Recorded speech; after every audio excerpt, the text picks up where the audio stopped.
So bebidas alcohólicas en español o Hispanoamérica. El vino de naranja. It's a Spanish version of their mimosa. The grape juice has a deep orange amber color.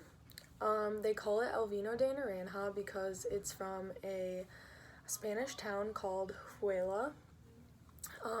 It is made on these bitter trees in Spain. It is known as the most disgusting thing ever grown on trees.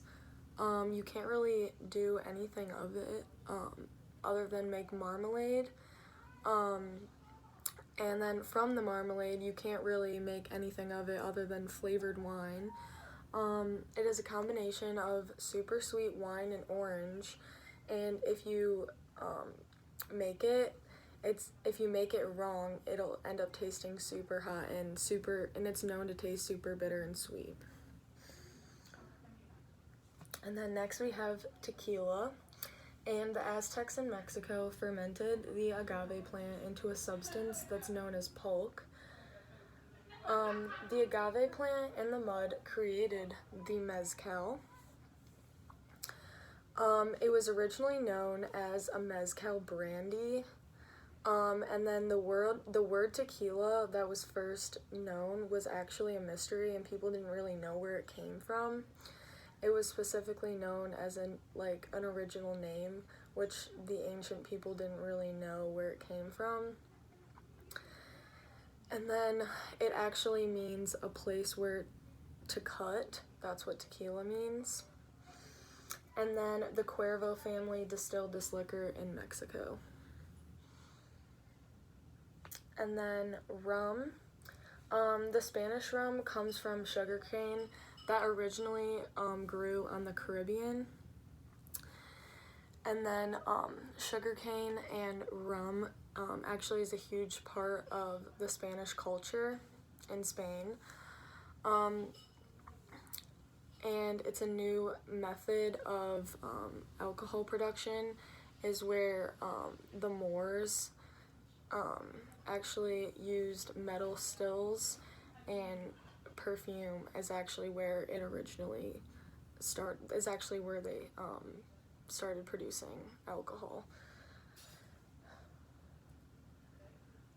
Next we have Calimocho, which is the origin of Calimocho comes from the old port of El Gordo.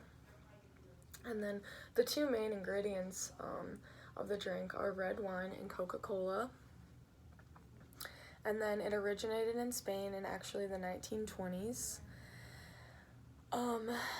It originated in the 1920s, but it didn't become popular and find its name until the 1970s, when it started at a festival in Gexto, Spain, in another part of the country. So, and then next we have chicha, which is made by chewing corn and spitting it into a container. These specific brewers that made this specific drink used like the enzymes to make the drink from the saliva that people would spit from the corn, and used the starch content and put it in the sugar, and then boiled and cooked the corn and then strained it to make the drink.